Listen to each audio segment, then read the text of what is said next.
여러분, 어떤 미국에서 있었던 일인데요. 진짜 있었던 일인지 가짜인지 모르겠는데요. 부부가 쇼핑센터에서 요새 성탄절이나 추수감사절 때 미국에는 대목이잖아요.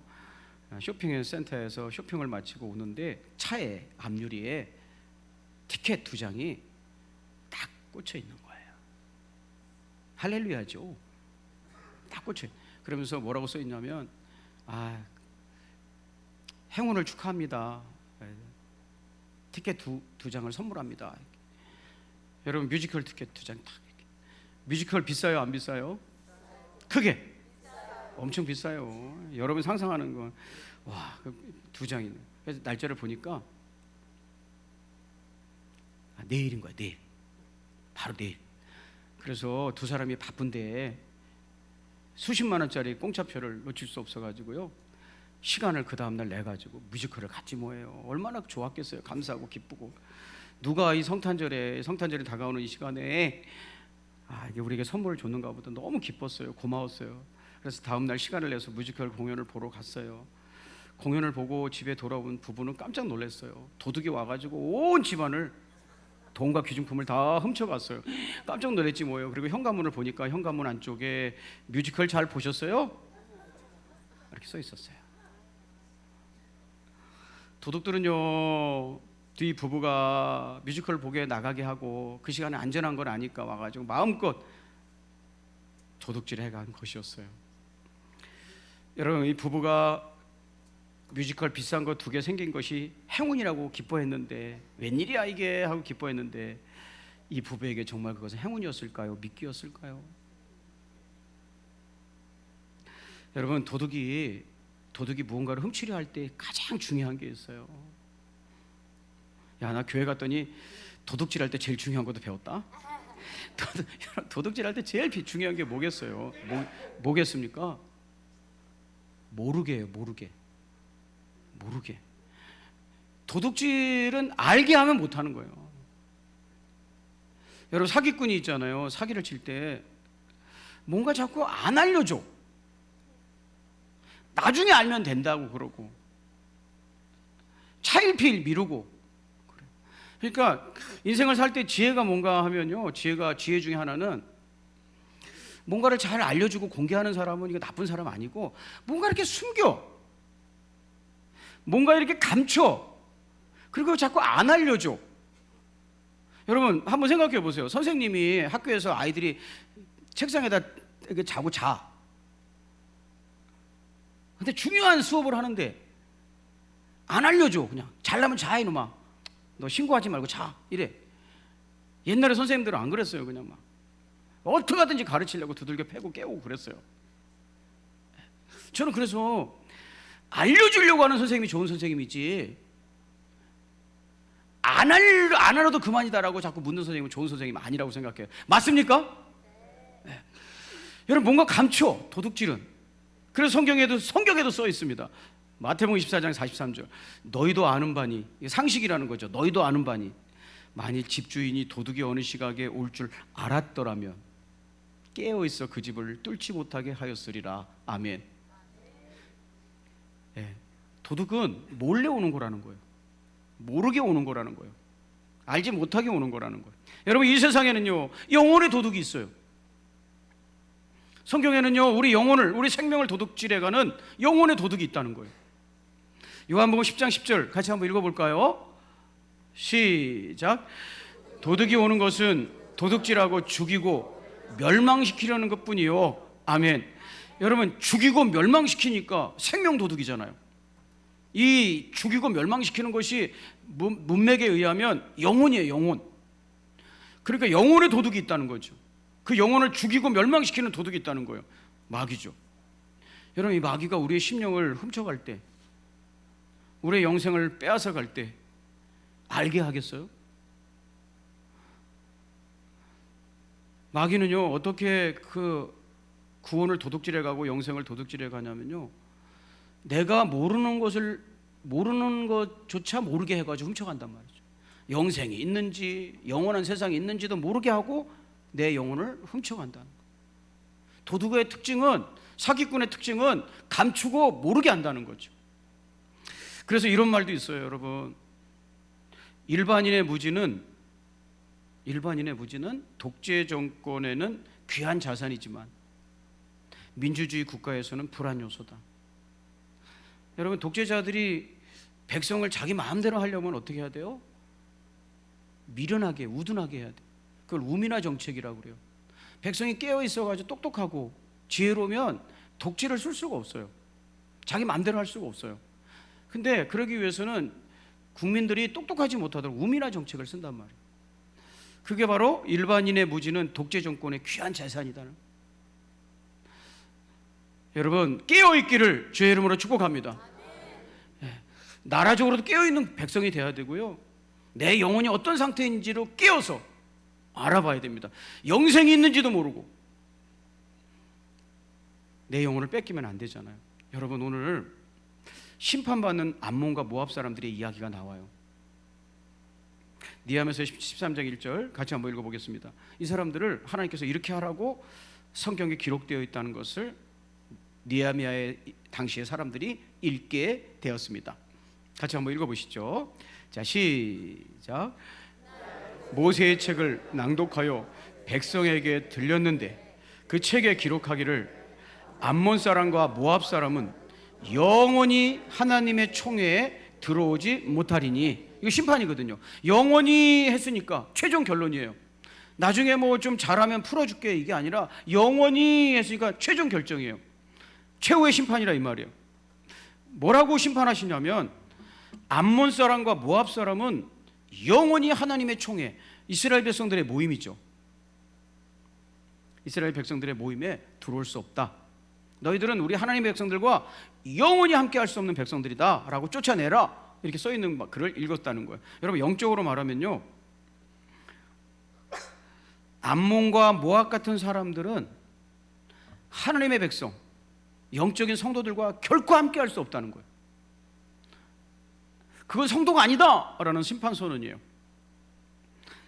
여러분, 왜 암몬과 모압 사람들은 하나님의 총회, 여호와의 총회, 하나님의 백성이 함께 할 수 없는 사람들이 되었을까요? 몰랐기 때문이에요. 그들은 몰랐기 때문에 심판받고 있는 거예요. 여러분, 내가 정말 알아야 될 것을 모른다는 건 비극이에요. 비극. 한번 따라해 볼까요? 모든 무지는 비극이다. 알아도 되고 몰라도 되고 그런 거 말고요, 정말 알아야 될 걸 모르는 건 비극인 것 같아요. 여러분, 이런 사건도 있었다는 걸 아세요? 자, 포스터 하나 보여드릴게요. 이런 사건, 이게 세상을 떠들썩하게 했던 사건인데 아세요? 윈슬로우 부인의 진정 실업 사건. 아세요, 모르세요? 모른다 빨리 해주세요. 시간 없으니까. 아세요, 모르세요? 윈슬로우 수딩 시럽, 수딩 시럽이라고 밑에 수딩 발음도 되게 안 좋고만 그래. 수딩이 뭐냐면 진정시킨다는 거예요. 진정시키는 시럽이라는 거예요. 그래서 뭐라고 조그만 것으로 써 있냐면 전린하는 어린이들을 위한 어머니들의 친구. 이게 무슨 약이냐면요, 1849년 미국 메인주에 살고 있던 윈슬로라는 부인이, 여성이 만든 특허약이에요. 특허약인데 미국과 유럽의 가정 필수품이었어요. 이 이름이 진정시럽이에요. 자, 이제부터 약간 약장사처럼 말씀드려 보겠습니다. 이 약 한번 잡숴봐. 그러면요, 아기가 그 약을 이렇게 한 시럽만 주면, 한 숟가락만 주면 5분 안에 스르르 잠드는 거예요. 그래, 진정시럽이에요. 여러분 지금 진정시럽 드시고 주무시는 거죠? 5분 안에 다 이렇게 스르르 잠드는 거예요. 자, 그래서 진정시럽이에요. 수딩 시럽이에요. 그러니까 여러분, 맞벌이 하는 사람들 좋겠죠? 밤새 애가 떠들고 막 울고 보채면 어떡하냐고요. 맞벌이 해야 되는데. 그래서 맞벌이 하는 부부가 이거 미국과 유럽의 상비약이었다니까요. 딱 한 입 주면 5분도 안 돼서 스르르 잠드는 거예요. 여러분, 또 어디서 또 많이 썼냐면요, 뭐 모든 가정의 필수품이었어요. 필수품이었는데 또 어디서 많이 썼냐면 고아원 같은 데서. 아이들을 많이 이렇게 재우고 이렇게 해야 되는데 이거 한 입만 이렇게 주면 아이가 거짓말처럼 5분 안에 싹 잠이 드는 거예요. 그런데 이게 80년 만인 1849년에 만들어버렸다고 했잖아요. 1936년 80년 만에 미국과 유럽에서 판매가 중지됐어요. 왜? 왜 아이가 이렇게 쉽게 진정될까? 이 마법의 약이 뭘까? 하고 나중에 성분 분석을 해봤더니 그 약의 성분이 모르핀이었어요. 마약이요, 마약. 그러니까 모르핀 황산염이었대요, 정확히 얘기는. 그러니까 마약이자 독약 성분이 들어있는 모르핀을 아이에게 강제로 먹이니까 아이의 심장박동이 무뎌지고 호흡이 안 되고 의식이 강제로 억제되니까 애가 싹 잠들었다는 거예요. 여러분, 애기에게 마약을 투하하면 부작용이 있을까요, 없을까요? 몰랐던 거예요. 그냥 편하기만 한 거예요. 먹이면 자니까. 이거 먹고 죽은 애도 있고요.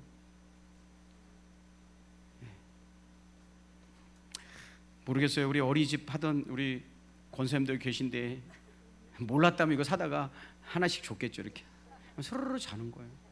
그러니까 요약하자면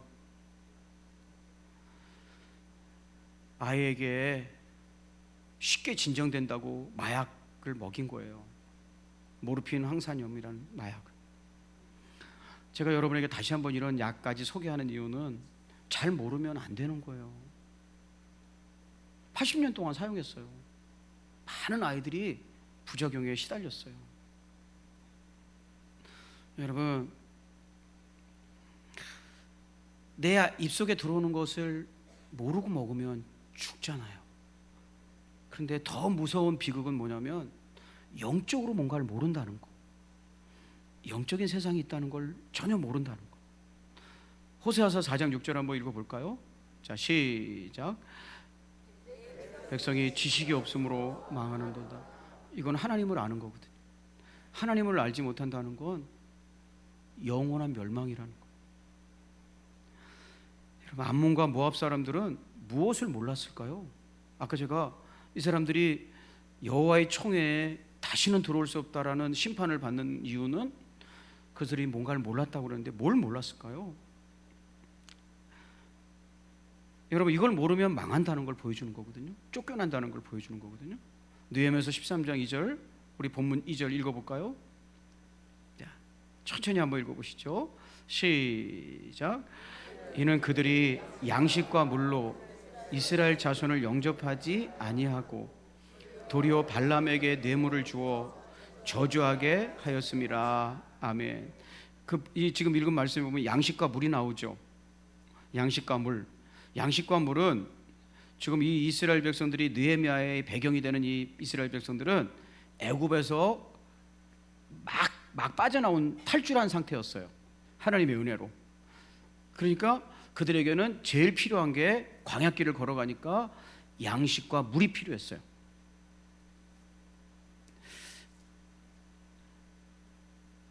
근데 양식과 물은 애굽에서 탈출하여 나온 이스라엘 백성들에게 꼭 필요한 것, 그리고 그 꼭 필요한 것을 그들에게 준다는 건 그들을 잘 대해주는 거예요.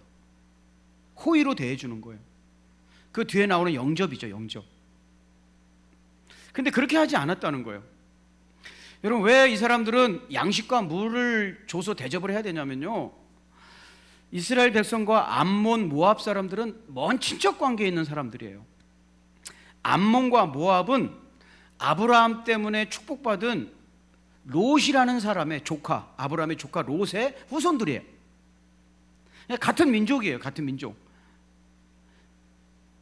아브라함과 조카인 롯, 그 이하 후손들이에요. 그러니까 먼 친척벌이겠죠. 참고로 요르단의 수도는 암만인데, 암만. 이 암만은 암몬에서 나온 말이에요. 그러니까 지금도 이루어지고 있는 역사죠. 아무튼 이 암몬 사람들은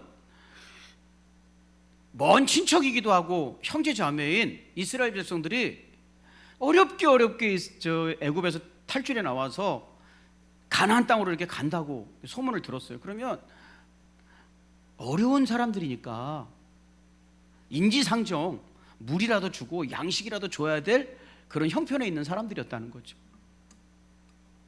여러분 옆에 여러분 사촌 친척이 이사 오면 없으면 차라도 한 잔 갖다 주는 그런 마음, 그게 양식과 물이에요. 그런데 저주를 해버렸대. 그럼 다른 사람들은 그냥 그런가 보다, 저 사람도 지나가는가 보다 했는데 암몬과 모압 사람들은 친척인데 저주하였음이라 그랬어요. 그렇지 않아도 어려운 상태에 있는 이스라엘 백성들을 저주했다는 거예요. 다른 사람들보다 힘들게 지금 살아가야 되는 거거든요. 광야라서 아무것도 없어서. 그런데 전혀 모르는 다른 족속들보다, 다른 민족들보다 저주하였음이라, 더 악하게 이스라엘 백성들을 대했다는 거예요. 어떤 거냐면요, 낙정하석이란 말 있잖아요. 꼭 이런 거예요. 낙정하석. 물에 함정에 빠진 사람에게 돌을 던진다는 뜻이에요. 좀 빠져나올 수 있도록 손을 내밀어 줘야 되는데 돌을 던지는 낙정하석. 이스라엘 백성들을 도와주기는커녕 도와줘야 될 사람들이 저주를 하고 앉았네. 다 죽으라고. 왜 그랬을까요? 왜 죽으라고 그랬을까? 적으로 알았던 거죠. 이스라엘 백성들을 적으로 알았던 거예요. 그들에게 피해를 주지도 않았는데 적으로 알았다는 거예요. 여러분, 적은 어떻게 되어야 되는 거예요? 적은 손자병법 36개까지 있는 손자병법 5개를 보니까, 손자병법 5개 진화타겁이라는 전법이 있어요. 진화타겁. 적은 위기를 만났을 때 공격해야 된다는 거예요. 여러분, 지금 그 그림 보면은 적군이 불이 나가지고 좀 황당해 있잖아요. 막, 그죠? 책과 이런 게 타고 있잖아요. 위기에 처한 거예요. 그때 어떻게 해야 되는 거예요? 등에다가 칼을 꽂는 거. 이게 손자병법에 나와요. 진화타겁이라. 이스라엘 백성들을 암몬과 모압 사람들은 형제라고 생각하지 않고 적이라고 생각하니까 힘들게 광야길을 걸어가고 있는 사람들을 저주해버렸다는 거예요. 뭐 그렇게 사냐, 빨리 죽지, 이런 식으로 저주를 했다는 거예요. 여러분, 왜 그러면 암몬 사람들은 정말 그렇게 해서는 안 되는 사람들인데 그냥 가만히라도 놔두지 않고 이렇게 저주했을까요? 뭔가 이유가 있겠죠. 여러분이 아멘 안 하는 것도 다 이유가 있겠죠. 다 이유가 있겠죠. 왜 이스라엘 백성들을 그렇게 미워하고 저주했을까? 자기들에게 무슨 감나라 편하라 그러지도 않았는데. 자, 13장 2절에 단서가 있어요. 그 사람들이 그렇게 행동했던 이유. 같이 한번 읽어보시죠. 자, 시작. 이스라엘 자손을 영접하지 아니하고 도리어 발람에게 뇌물을 주어 저주하게 하였습니다. 아멘. 암몬과 모압 사람들의 세상 가치관, 세상을 살아가는 기준, 이런 것들을 우리가 알 수 있는데, 뇌물을 주어라는 말이에요. 뇌물을 주어. 그 사람들은요, 발람이라는 사람에게 뇌물을 주었대요. 뇌물이라는 말은 사카르란데, 삭수를 준다는 거야. 돈으로 매수한다는 거죠. 임금을 주고 쓴다는 거예요. 그러니까 이 사람들은 지금 뭘 시도하는 거냐면, 내가 돈을 들이면 어떤 사람도 저주하게 만들 수 있다, 이런 생각을 가지고 있는 거잖아요. 돈이면 사람의 운명도 바꿀 수 있다라는 그들의 가치관이 드러나고 있는 장면이라는 거예요. 내가 돈을 쓰면 저주 안 받을 사람도 저주받게 할 수 있어, 이런 가치관이 이 낱말 속에, 이 말씀 속에 드러난다는 거예요. 그래서 그들은 돈을 사용해서 이스라엘의 운명을 바꾸고자 하고 있었다는 거예요. 그러니까 그 사람들은 가치관이 뭐예요? 우리의 힘과 능력은 돈이야, 이런 거예요. 돈이면 저 사람들 저주도 할 수 있다? 돈이야말로 우리에게 최고의 능력이고 우리의 능력의 근원이야 라는 거예요. 다시 말하면 물신 숭배의 사상을 가지고 있는 거죠. 여러분 이거 아세요? 물신 숭배를 하는 사람은, 그러니까 돈이 내 인생의 가장 중요한 핵심 가치고 돈이야말로 내 인생의 권세고 능력이고 안 되는 것도 이 돈을 쓰면 될 수 있다고 믿었기에 암몬과 사람들은, 이스라엘 사람들 이런 가치관을 가지고 있었기에, 여러분 이런 가치관을 가진 사람들은 모든 사람을 이용 가치로 판단하거든요. 돈이 그의 신이고 그의 권세인 사람들은 모든 인간을 평가할 때 이용 가치가 있느냐 없느냐로 판단하거든요. 근데 이렇게 돈을 숭배하고 돈이면 사람도 죽일 수 있고 사람에게 모든 일도 시킬 수 있다라는 물신 숭배로 가득한 암몬과 모압 사람들의 눈에 자기 지역을 지나가고 있는 이스라엘 백성들은 자기들에게 부담을 주는 거렁뱅이인 거예요. 거렁뱅이. 그러니까 싫은 거예요. 하나도 도움이 안 되는 거예요. 그러니까 그들 다 오지 말고 죽어버려라 하고 저주했다는 거예요. 하나님이 그 저주를 축복으로 바꾸셔서 우리가 살아났지, 우리 거기서 다 죽을 뻔했다 이렇게 얘기하는 거예요. 여러분 오늘날도 있잖아요.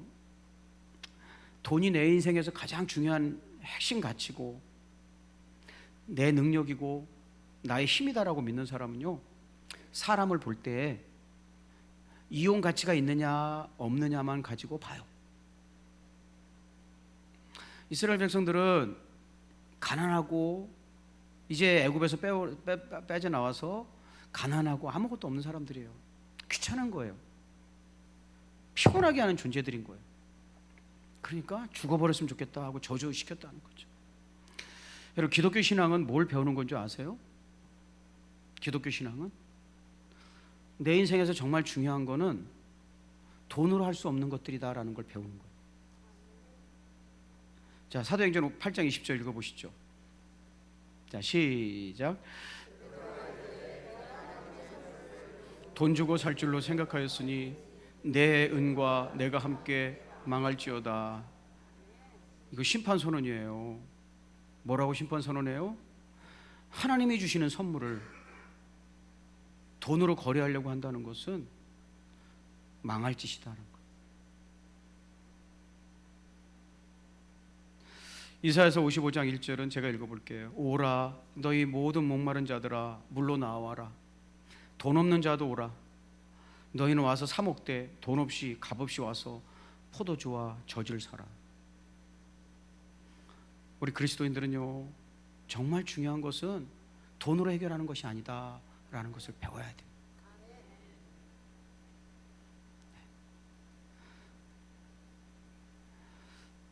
우리 주님이 우리가 이용 가치가 있어서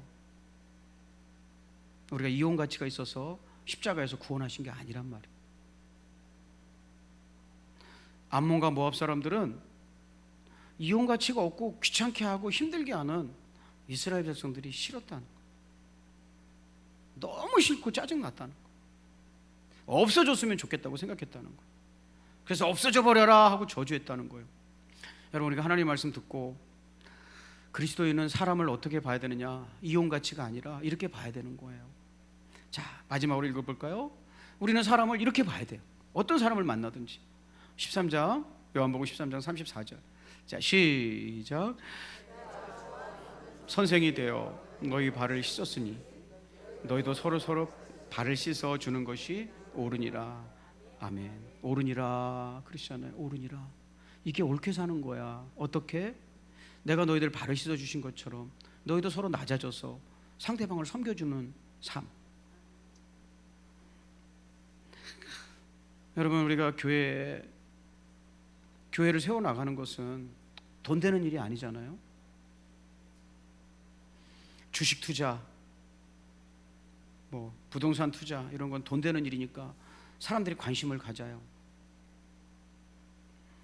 그런데 섬기고 나누고 이런 것에 대해서는 관심을 갖지 않아요. 왜냐하면 이용 가치가 없잖아요. 그래서 교회들마다 헌신하는 사람들이 없어요. 정말 중요한 것은 돈 되는 일이 아닌데, 사랑하는 여러분, 주의 이름으로 권면하고 싶은 건 이거예요. 사람을 볼 때 저 사람이 나에게 이용 가치가 있는가 없는가, 그래서 이용 가치가 없으면 멀리하고, 조금 이용 가치가 있다 싶으면 옆에 가서 잘해주고 혀같이 하지 말고 누구를 만나든지 이것이 옳으니라 말씀하신 것처럼 내가 도와줘야 될 사람, 내가 기도해 줘야 될 사람, 내가 섬겨해 줘야 될 사람, 그래서 소중한 사람이라고 바라보라는 거죠.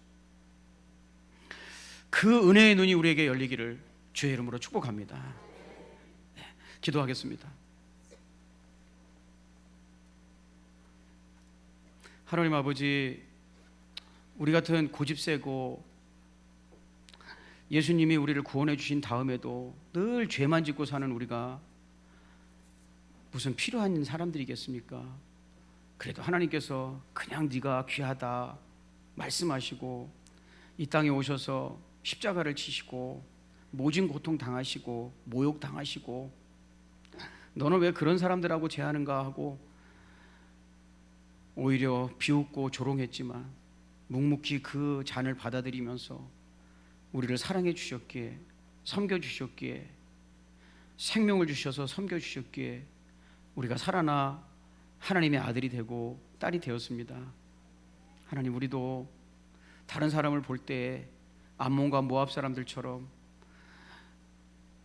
돈의 힘을 믿고 사는 사람들의 자세, 이용 가치가 없으면 불편해하고 짜증스러워하는 것이 아니라 돈보다 귀한 것을 발견하는 사람들 될 수 있도록 붙잡아 주시고, 진짜 이 세상에서 내가 중요하고 소중한 일은 돈으로 살 수 없는 일임을 영적으로 깨닫고 그 일 붙잡고 살아갈 수 있는 지혜로운 청지기들 되게 하여 주시옵소서. 사랑하고 축복하고 격려하며 우리 예수님의 이름 의지하여 간절히 기도 올리옵나이다. 아멘.